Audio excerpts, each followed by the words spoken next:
9 February रोजी सेलू येथून 2 मित्रांसोबत निघून गेलेल्या अनिकेत बळवंत शेरे यांची माहिती देणाऱ्यास देणार 1 लाखाचे बक्षीस। संपर्क निकिता शेरे, सेलू, जिल्हा परभणी। बुलढाणा अर्बनच्या 15 किलोमीटर अंतरावर वेअरहाऊस, बँक, 22 शाळा असून 478 शाखांपैकी 91 शाखा या स्वतःच्या मालकीच्या जागेवर आहेत। बहुतांश शाखा या मुख्य रस्त्यावर आहेत। हे सर्व सहकाराच्या ताकदीमुळे उभे राहिले, असे प्रतिपादन जालना येथील सिद्धार्थजी फर्न या हॉटेलमधील आयोजित संवाद सभा कार्यक्रमात बुलढाणा अर्बनचे संस्थापक अध्यक्ष श्री राधेश्यामजी चांडक यांनी बोलताना व्यक्त केले।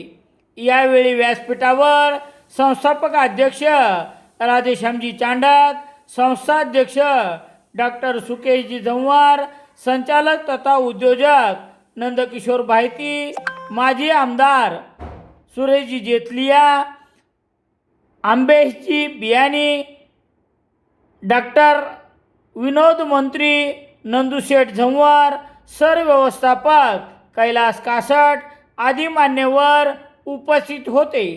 यावेळी मान्यवरांच्या हस्ते भारत मातेच्या पूजनानंतर या संवाद सभेला सुरुवात झाली। यावेळी पुढे बोलताना राधेश्यामजी चांडक म्हणाले की पूजनीय गोविंद देवगिरीजी महाराज यांच्या वाणीतून सुरू असलेल्या ओरिसा जगन्नाथपुरी धाम येथील आयोजित कथेत असताना बीडच्या वडवणी शाखेत ग्राहकांनी सोने काढण्यासाठी गर्दी केली। 29 डिसेंबर ते 1 जानेवारी दरम्यान 26 शाखेवर देखील ग्राहकांनी तारण ठेवलेले सोने काढण्यासाठी गर्दी केली होती। हा प्रकार कर्नाटकचे माजी खासदार अण्णासाहेब झोले आणि बुलढाणा अर्बनच्या व्यवहारातून पुढे आला। पहिल्यांदा सोने तारण करण्यासाठी गर्दी करणारे ऊसतोड कामगार होते। बुलढाणा अर्बन तारण ठेवलेले सोने परस्पर विकणार असे कळताच त्यांनी मोठी गर्दी केली। ज्यांनी 10 लाखाचे सोने असले तरी मात्र 2 लाखात ठेवले होते। हा वडवणी शाखेतील प्रकार प्रसारमाध्यमाद्वारे व्हायरल होतात इतर शाखेतही गर्दी होऊ लागली, पण बुलढाणा अर्बनच्या व्यवस्थापकाने काही शाखा रात्री आणि रविवारी देखील सुरू ठेवल्या। परिणामी सोने तारण ठेवणारे आणि ठेवीदाराच्या त्या अफवेमुळे केलेली गर्दी ओसरली।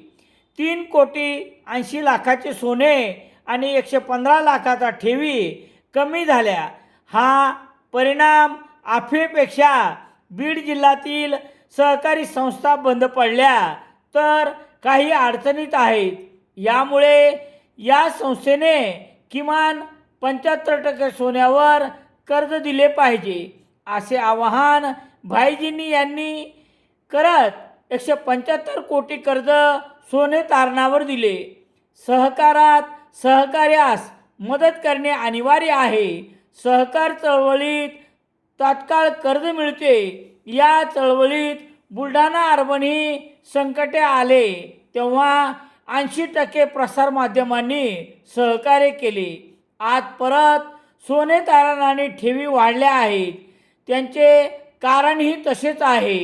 बुलढाणा अर्बनचे वेअरहाऊस, शाखा आणि शाळा लोकांना दिसतात।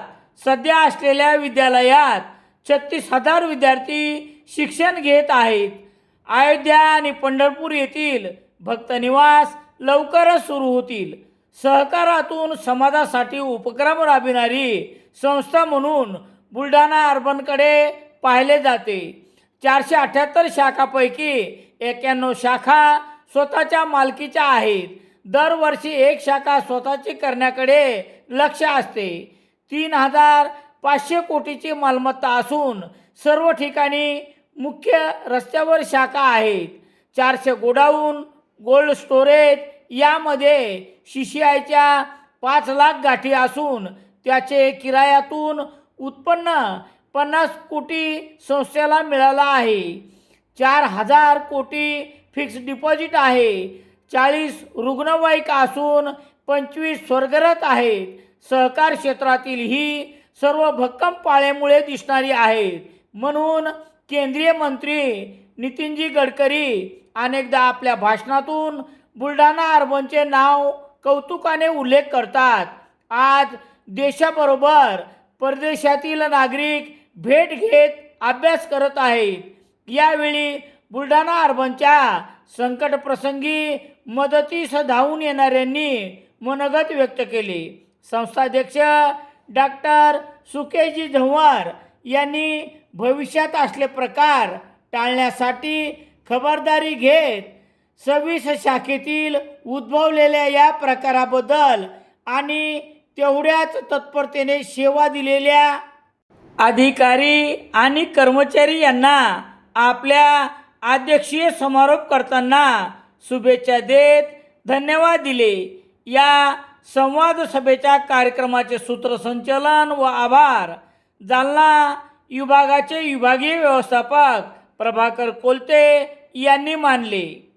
यावेळी बुलढाणा अर्बनचे संस्थापक अध्यक्ष राधेश्यामजी चांडक मार्गदर्शन करताना गावातला आपल्या खेळातला एखादा मुलगा जर वैमानिक झाला तर गावाचं नाव सगळीकडे होईल आणि ते कुटुंब आयुष्यावर आपल्याला विसरणार नाही.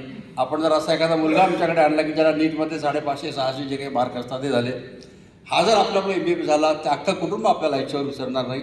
आणि मी ते सांगतो, कुठल्याही मंदिरात जाण्यापेक्षा एका मुलात जर आपण असं काम केलं त्याच्यापेक्षा डबल पुण्य आपल्याला मिळेल. तर आपण सहकार्याच्या माध्यमातून आपल्या गावाचं ऋण कसं फेडू शकतो, गावातल्या गरीब लोकांना कशी मदत करू शकतो हे आपण बुलढाणाला जर आपण सोबत आहे तर आपल्या लक्षात येईल. परत आपण इथे आमच्या विनंतीला मान देऊन आलात, मी आपला आभार मानतो. खूप खूप धन्यवाद. जय सरकार. दैनिक लोकसत्ता सेलू शहरात मिळण्यासाठी संपर्क Balaji newspaper agency, bus stand, Selu.